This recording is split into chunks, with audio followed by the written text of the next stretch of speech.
Selamat pagi, Bernata dan teman-teman semua. Hari ini kelompok kami akan menjelaskan teknologi ramah lingkungan. Pertama-tama kami akan memperkenalkan diri terlebih dahulu. Perkenalkan, nama saya Hanung, 9B absen 12. Saya Noel, kelas 9B, absen 14. Ales, 9B, absen 26. Daftar isi. Yang pertama ada penjelasan, kedua pengaruh, ketiga dampak, keempat cara kerja. Pada bagian penjelaskan, kami akan menjelaskan mengapa disebut teknologi ramah lingkungan. Kedua, pada bagian pengaruh, kami akan menjelaskan pengaruh bagi lingkungan di setiap bidang. Ketiga, pada bagian dampak, kami akan menjelaskan dampak baik dan dampak buruk bagi lingkungan. Dan keempat, kami akan menjelaskan cara kerjanya. 1. Penjelasan.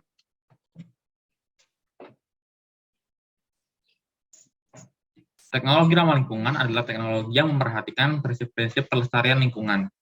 Tujuannya adalah untuk menghasilkan produk-produk yang memanfaatkan sumber daya alam yang dapat terbaharui dan tidak menghasilkan limbah yang dapat membahayakan lingkungan. Teknologi ini bisa diterapkan di berbagai bidang transportasi, di berbagai bidang energi, transportasi, lingkungan maupun industri. 2. Pengaruh. Pengaruh bagi bidang lingkungan di setiap bidang. 1. Bidang energi. 2. Bidang transportasi. 3. Bidang lingkungan. 4. Bidang industri. Bidang energi.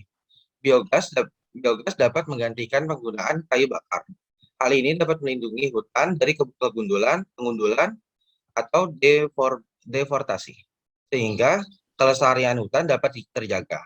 Biogas juga dapat mengurangi emisi gas rumah kaca akibat pemakaian gas LPG. 2. Bidang transportasi. Pemakaian mobil listrik bisa membantu mengurangi polusi udara. Mobil listrik juga memiliki kelebihan, yaitu tidak mengeluarkan gas emisi sehingga tidak menyebabkan polusi udara. Yang ketiga, bidang lingkungan. Lubang biopori dapat mengurangi limbah organik. Limbah organik seperti buah dan sayuran dapat dimasukkan ke dalam biopori. Limbah tersebut nantinya akan dikonversikan menjadi kompos. Selain itu, lubang biopori juga berguna untuk meningkatkan kesuburan tanah, mencegah banjir, dan meningkatkan cadangan air pada tanah. 4. Bidang industri. Biocoupling. Pada teknologi biocoupling, bahan kimia yang diganti oleh sejenis mikroba yang bisa menggunakan enzim dan mengradasikan lignin.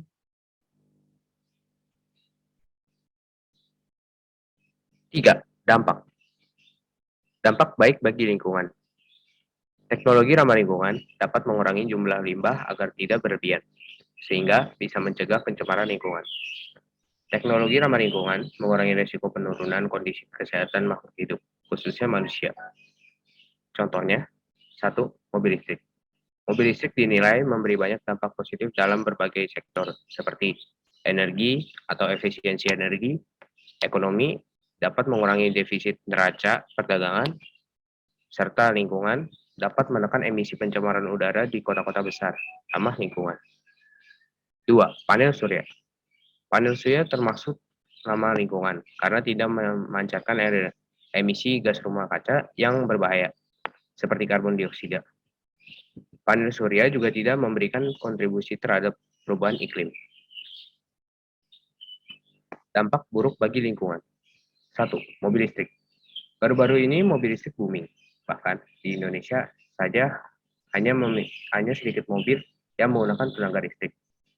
Jadi, akan memerlukan waktu untuk penyesuaian peralihan dari bahan bakar minyak menjadi listrik. 2. Biopori. Dapat merusak pekarangan di sekitar lubang biopori jika airnya tidak meresap secara keseluruhan karena dapat menyebabkan daerah di sekitar biopori menjadi tergenang dan lembab. Sangat rentan menjadi sarang nyamuk. Membutuhkan lubang dengan ukuran besar agar jika musim hujan tiba dapat menampung air dengan baik. 3. Biogas. Proses pembuatan biogas yang mungkin dapat mencemari udara. Membutuhkan penanganan khusus dan peralatan yang tidak murah. 4. Cara kerja. Cara kerja biopori. Cara kerja lubang peresapan biopori sangatlah sederhana. Lubang yang telah dibuat dimasukkan sampah organik yang akan memicu munculnya biota tanah seperti cacing, semut, dan akar tanaman untuk membuat rongga-rongga atau lubang di dalam tanah yang disebut biopori. Terima kasih, mohon maaf apabila ada salah kata. Terima kasih.